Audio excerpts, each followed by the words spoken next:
Assembly ఎన్నికలకు ముందు ఇచ్చిన హామీల్ని నెరవేర్చడంలో కాంగ్రెస్ ప్రభుత్వం వైఫల్యాన్ని ఎత్తిచూపుతూ రైతులు తమ అసంతృప్తిని గురువారం ముఖ్యమంత్రి రేవంత్ రెడ్డికి పోస్టు కార్డులు పంపారు. చెన్నూరు నియోజకవర్గం చెన్నూరు మండలం కిష్టంపేట గ్రామం మొదలుకొని రైతులు స్వచ్ఛందంగా సీఎం రేవంత్ రెడ్డికి పోస్టు కార్డు ద్వారా ఉత్తరాలు రాశారు. కాంగ్రెస్ పార్టీ ఇచ్చినటువంటి రైతు హామీలు అమలు చేయకపోవడంతో రైతులు ఆవేదన వ్యక్తం చేశారు. పోస్టు కార్డు ద్వారా తమ ఆవేదనని సీఎం రేవంత్ రెడ్డికి పంపారు. రైతులకి ఇచ్చిన హామీలు ఖచ్చితంగా అమలు చేసి తీరాలని కోరారు.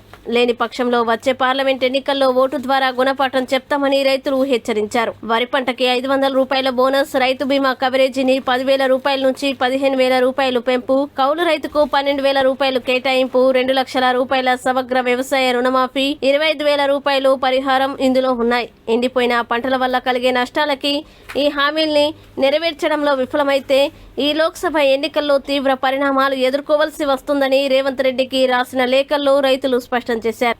హామీల అమలు కోసం ప్రజాస్వామ్య పంతాలో నిరసన తెలిపారు. రైతులకి బీఆర్ఎస్ పార్టీ ప్రజాప్రతినిధులు, రైతు నాయకులు మద్దతు ప్రకటించారు.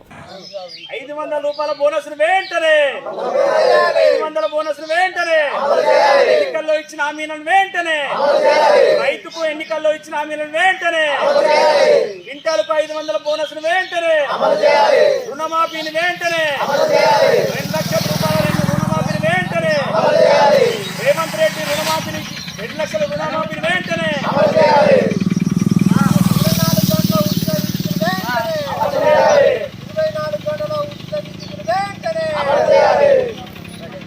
రేవంత్ రెడ్డి నువ్వు ఇస్తానన్న ఆజ్ఞ ఏమైంది? రైతుకు రుణమాఫీ 2 లక్షలు నేను ఎక్కిందంటేనే నువ్వు చేస్తానన్నావు. మరి ఇప్పుడు బోనస్ 500 చేస్తానన్నావు. మరి ఇప్పుడు ఇట్లా ఇస్తానని ఇట్లా మోసం చేసుడు ఎంతవరకు న్యాయము? అన్యాయం చేస్తానవు నువ్వు. నీ న్యాయం ఎక్కడున్నది?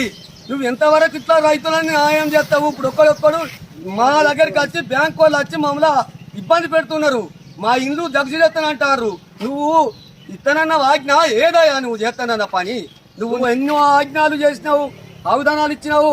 నువ్వు అన్ని మాత్రం దుప్పుడు లెక్కలు చేస్తున్నావు, కానీ మంచి లెక్కలైతే నువ్వు చేస్తలేవు. ఇప్పటికైతే నువ్వు ఇంకా కేసీఆర్ని పడబోసినావు. ఇప్పుడు నువ్వు చేసేది చేయాలి కదా. అయితే రేపు ఎంపీ ఎలక్షన్లు వస్తున్నాయి. వాటికి ముందు ఈ డబ్బులు చెల్లించితే బ్యాంకులలో మేము చూసుకొని అందరము ఓట్లేయగలుగుతాం. మేము మాత్రం మీకు ఓట్లేయడానికి సిద్ధంగా లేము.